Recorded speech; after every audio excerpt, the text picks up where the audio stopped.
వాళ్ళ జైలింగ్స్ ఏమో కాంగ్రెస్ పార్టీలో జాయిన్ అయ్యే వాళ్ళేమో ప్రలోభాలకు డబ్బులకు జైలైతే బిల్లుల కోసం జైలైతే రేపు మళ్ళీ ఆశల పదవుల ఆశల కోసం జైలైతే మా దాంట్లో జాయిన్ అయిన వాళ్ళంతా కూడా ఇవాళ భారతదేశంలో మోడీ గారి ప్రభుత్వం ఏర్పడితేనే ప్రజలకు ధర్మం న్యాయం అభివృద్ధి సనాతన ధర్మం వర్ధిల్లుతున్న భావన మాదొక్కుంటాను.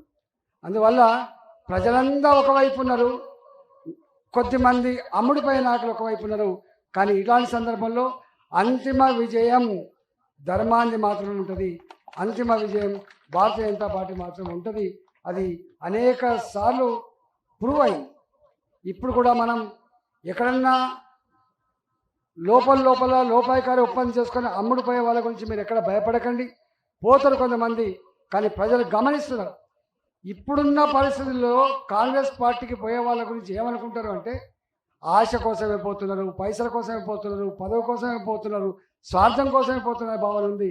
కానీ భారతీయ జనతా పార్టీ కోసం అయితే మాత్రం త్యాగం చేసే దానికోసమే వస్తున్న భావన ఉంటుంది. కాబట్టి ఇవాళ త్యాగదనులకు స్వార్థపరులకు మధ్య ఘర్షణ ఉండే ఆస్కారం ఉంది. కాబట్టి ఇలా మనం ప్రజల చేత ప్రేమించబడతాం, ప్రజల చేత ఆశీర్వదించబడతాం, అంతిమంగా విజయం సాధిస్తామని చెప్పి నేను ధీమా వ్యక్తం చేస్తున్నాను.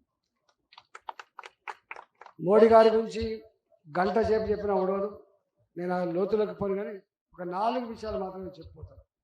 ఒకటి, మోడీ గారు పేద ఇంట్లో పుట్టిన బిడ్డ. ఆయన 10 మంది ఇళ్లలో అంట్లు తోమితే కానీ ఆ కుటుంబాన్ని పోషించలేకపోయింది ఆ తల్లి. వాళ్ళ నాన్న రైల్వే ప్లాట్ఫామ్లో ఛాయ్ అమ్మే సందర్భంలో కప్పులు అందించిన బిడ్డ నరేంద్ర మోడీ గారు.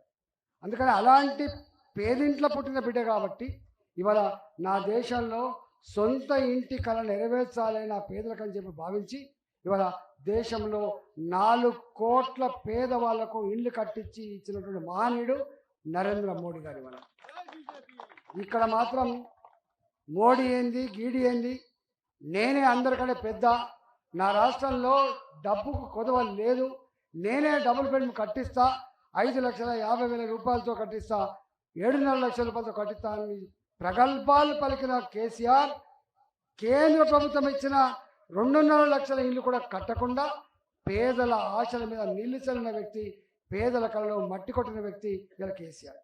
అందువల్ల ఇవాళ నరేంద్ర మోడీ గారు ఒక కొత్త నిర్ణయం తీసుకోవడం.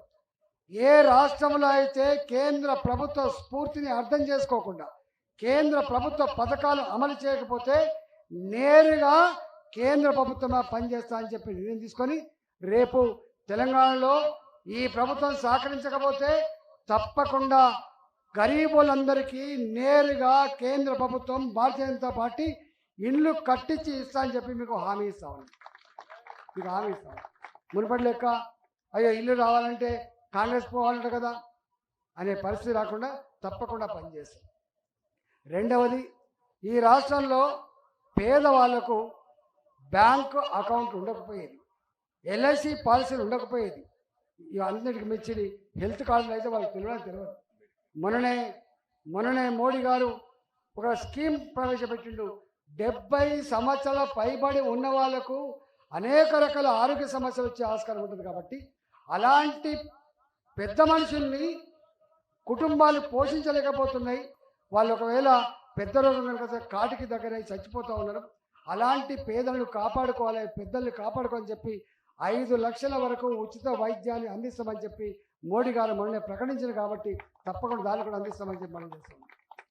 మూడవది, ఒకనాడు ఎన్టీ రామారావు గారు ఉన్నప్పుడు 2 కిలోల బియ్యం ప్రవేశపెట్టి పేదల కోసం రాష్ట్ర ప్రభుత్వం ఇస్తుంది ఇక్కడ.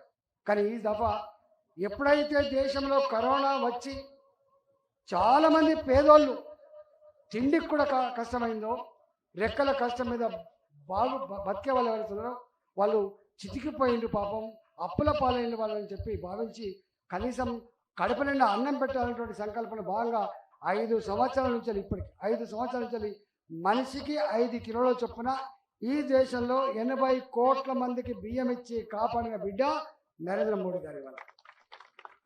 ఇవాటితో ఆపలే ఆయన. ఇంకొక 5 ఏళ్ల వరకు కూడా మళ్ళీ ఇదే 5 కిలోల బియ్యాన్ని కొనసాగిస్తాను కూడా చెప్పిండు. వాటిని అందిస్తామని చెప్పి ఈ సందర్భంగా మేము మనం చేస్తాం.